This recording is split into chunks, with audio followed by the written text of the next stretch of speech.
Take a break. Share this moment with me.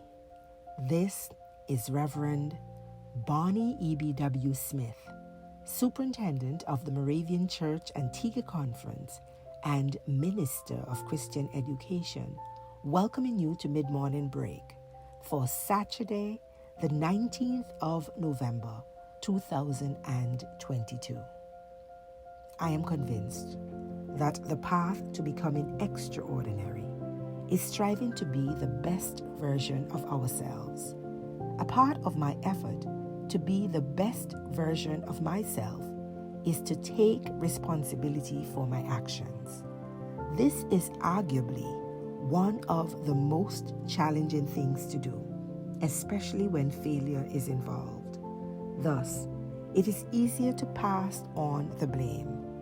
John C. Maxwell offered, "People who blame others for their failures never overcome them. They simply move from problem to problem. To reach your potential, you must continually improve yourself, and you can't do that if you don't take responsibility for your actions and learn from your mistakes."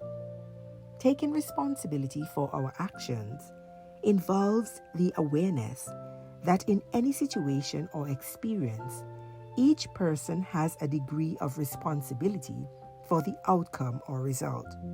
This suggests that our initial reaction when an error or conflict ensues must not be to blame others, make excuses, lie, or be a masterful spin doctor.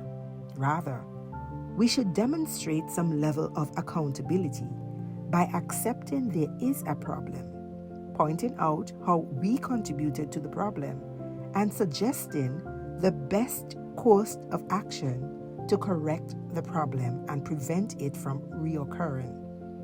Some may argue that Zacchaeus, in Luke chapter 19, verses 1 through to 10, took responsibility for his actions. In verse 8 of Luke chapter 19, here is what the writer records.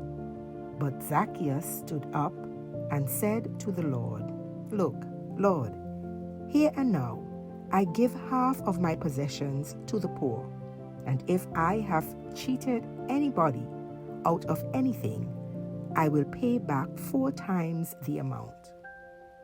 Some commentators have argued that Zacchaeus was a bit selective in taking responsibility for his actions. However, he was mindful enough to offer a solution to the problem that he contributed to.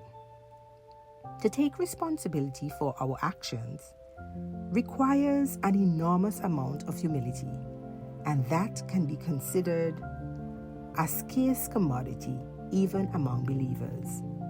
Zacchaeus did not make an excuse or blame the Romans or suggest it was the system or that he felt pressured. Zacchaeus took no scapegoats. And Jesus said to him, "Today, salvation has come to this house." By taking responsibility for his actions, Zacchaeus is set free. Zacchaeus is rescued from the power or guilt that held him in bondage, and he could be reintegrated into society and restore broken relationships. Not taking responsibility for our actions can result in marginalization because we injure relationships. More and more, we could observe that people find our presence most repulsive because nobody wants to be blamed so frequently.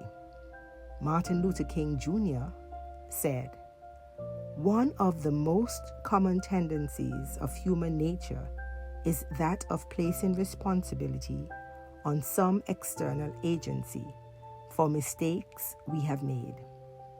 We are forever attempting to find some scapegoat on which we cast responsibility for our actions.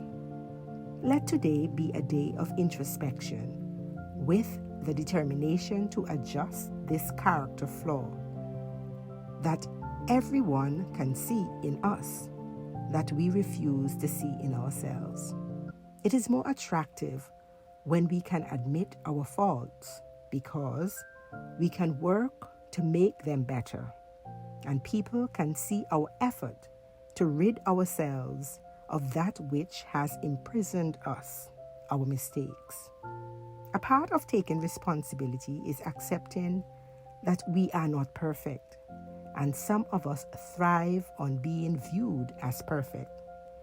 It becomes very stressful to admit our mistakes because we believe those mistakes reveal our imperfections and highlights those things about ourselves that we have tried so hard to hide or deny. Denial does not cause problems to disappear. Lord, it is true that only you are perfect. We all make mistakes and should take responsibility for our actions.